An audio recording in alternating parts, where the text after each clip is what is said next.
আজকে আমরা এই অঙ্কটা নিয়ে আলোচনা করব। এই অঙ্কটা এসেছিল বাংলাদেশ ফলিত পুষ্টি গবেষণা ও প্রশিক্ষণ ইনস্টিটিউট 2024 সালে। তো চলুন অঙ্কটা নিয়ে আলোচনা করা যাক।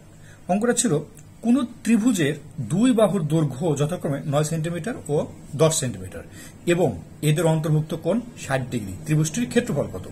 এখন সমস্যাটা হচ্ছে ত্রিভুজের অন্তর্ভুক্ত কোণ দুই বাহুর দৈর্ঘ্য দেওয়া আছে, ত্রিভুজ ক্ষেত্রের ক্ষেত্রফল সেটা সমস্যা নাই। যেমন আমরা ত্রিভুজ ক্ষেত্রের ক্ষেত্রফল সম্পর্কে জানি হাফ গুণ ভূমি গুণ উচ্চতা, অর্থাৎ হাফ গুণ দুই বাহুর দৈর্ঘ্য। কিন্তু আমরা সেই টেকনিক দিয়েই বা সেই চিরাচরিত ত্রিভুজ ক্ষেত্রের যে ক্ষেত্রফল দিয়ে ওই সূত্র দিয়ে আমরা এই সূত্রটা মনে রাখবো। কিভাবে মনে রাখবো সেটাই আমরা আলোচনা করব এবং এই অঙ্কটা করব। তো চলুন, যে আমরা যেহেতু অন্তর্ভুক্ত কোণ দেওয়া আছে, তার মানে অন্তর্ভুক্ত কোণ যেহেতু দেওয়া আছে এটাকে আমরা ফেলে দিতে পারি না, অন্তর্ভুক্ত কোণ অবশ্যই কাজে লাগাইতে হবে।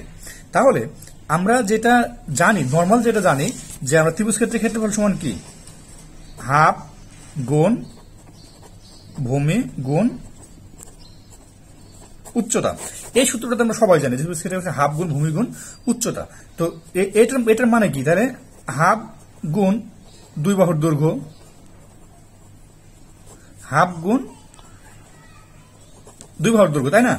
হাফ গুণ ভূমি গুণ উচ্চতা মানে হাফ গুণ দুই বাহুর দৈর্ঘ্য হচ্ছে না, দুই বাহুর দৈর্ঘ্য। ঠিক আছে, জাস্ট এই সূত্রটাই আমরা হাফ গুণ দুই বাহুর দৈর্ঘ্য এইভাবে লিখবো, মনে রাখবো। ঠিক আছে, জাস্ট ওই সূত্রটাই। তো আমরা জানি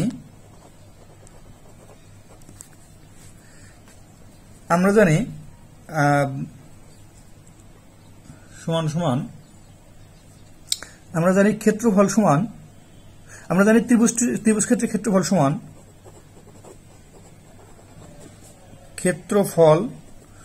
আমরা এটা জানি, লিখে নেবেন। অথবা ত্রিভুজ ক্ষেত্রের ক্ষেত্রফল সরাসরি লিখলেই হবে। ত্রিভুজ ক্ষেত্রের ক্ষেত্রফল সমান কি, হাফ গুণ দুই বাহুর দৈর্ঘ্য, দুই বাহুর দৈর্ঘ্য। এখন একটা জিনিস যেটা লাগবে, যেহেতু এখানে অন্তর্ভুক্ত কোণ আছে এবং এই অন্তর্ভুক্ত কোণটাকে ফেলে দিলে জাস্ট অঙ্ক হবে না, সেক্ষেত্রে এখানে জাস্ট আমাদের এটা মনে রাখতে হবে যে এখানে হবে হচ্ছে সাইন থিটা। জাস্ট এই বিষয়টা মনে রাখবে, সাইন থিটা মানে এখানে হচ্ছে এই অন্তর্ভুক্ত কোণটা আসবে। তাহলে হাফ গুণ দুই বাহুর দৈর্ঘ্য গুণ সাইন থিটা। আমরা জানি কি ত্রিভুজ ক্ষেত্রে হাফ গুণ ভূমি গুণ উচ্চতা মানে কি হাফ গুণ দুই বাহুর দৈর্ঘ্য, জাস্ট ওইটাই ঠিক আছে। হাফ গুণ দুই বাহুর দৈর্ঘ্য বন্ধু ঠিক আছে, জাস্ট এখানে সাইন থিটা, অর্থাৎ সাইন থিটা বলতে আমরা বোঝাচ্ছি যে কোণের যে আছে এই কোণটা উপরে ডিগ্রি হয়ে যাবে, সাইন থিটা ডিগ্রি। জাস্ট এটাই মনে রাখলেই আপনি অঙ্কটা করতে পারবেন। ঠিক আছে, তাহলে চলুন এই অঙ্কটা করি। তাহলে কি হচ্ছে, আমরা জানি কি কত, হাফ গুণ দুই বাহুর দৈর্ঘ্য। এখানে দুই বাহুর দৈর্ঘ্য কত দেওয়া আছে, 9 সেন্টিমিটার ও 10 সেন্টিমিটার। ঠিক আছে, তাহলে 9 গুণ 10, তাহলে গুণ এখানে কি sine theta degree. Sine theta মানে কি, এখানে আছে হচ্ছে 60 ডিগ্রি, তাহলে গুণ সাইন কয় ডিগ্রি, 60 ডিগ্রি। জাস্ট এটাই অঙ্ক, মানে সাইন 60 ডিগ্রিটা আনার জন্য সাইন থিটা ডিগ্রি লেখা হয়েছে এখানে। ঠিক আছে, তাহলে এখানে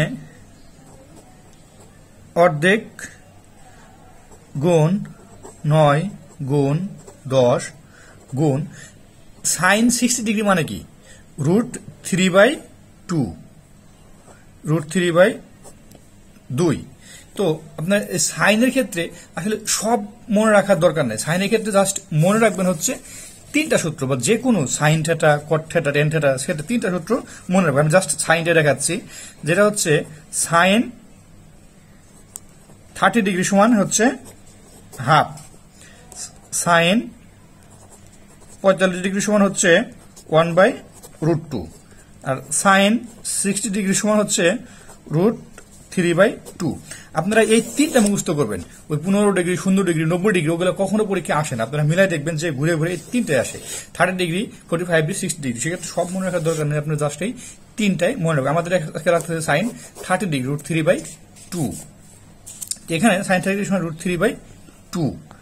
তাহলে আমরা এখানে কিন্তু সরাসরি দেখেন, এখানে 2 দিয়ে কাটাকাটি করা যায় 5 দিয়ে, তাহলে 5 নং 45 গুণ, এখন √3/2 3/2।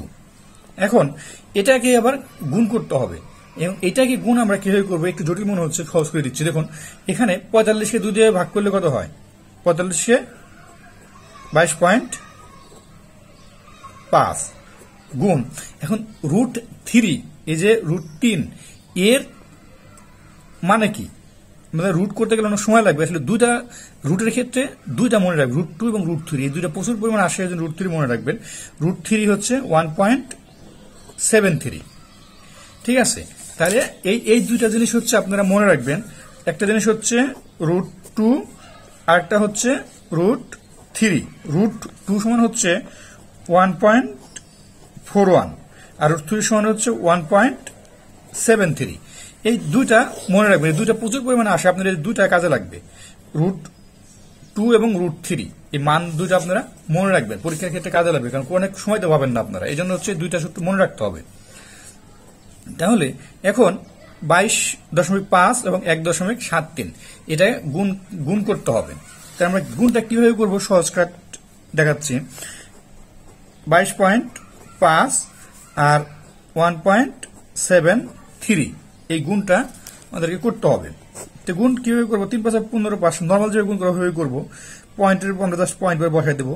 3 × 15 5 হাত থেকে 1, 3 × 6 1 7, 3 × 6, এখানে 1 7 5 7 35 5 হাত থাকে হচ্ছে 5 7 35 5 হাত থাকে 3, 7 × 14 15 16 17 7 হাত থাকে 1, 7 × 14 15,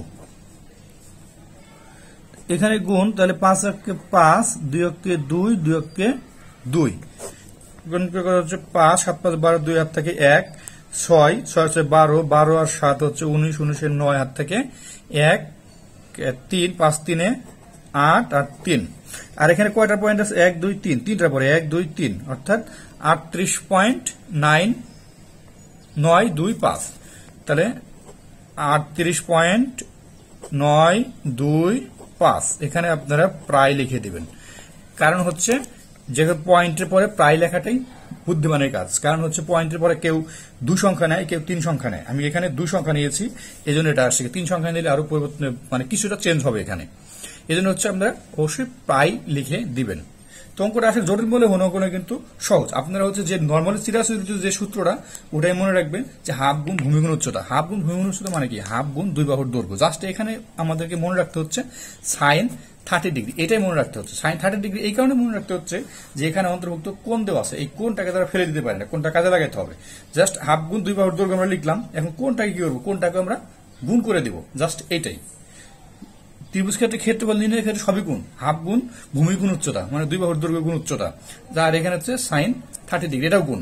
সবকিছু মানে ত্রিভুজ ক্ষেত্রে ক্ষেত্রফল মানেই হচ্ছে গুণ করতে হয়, এই জন্য হচ্ছে এই সিস্টেম। তো ধন্যবাদ সবাইকে, ভালো থাকবেন।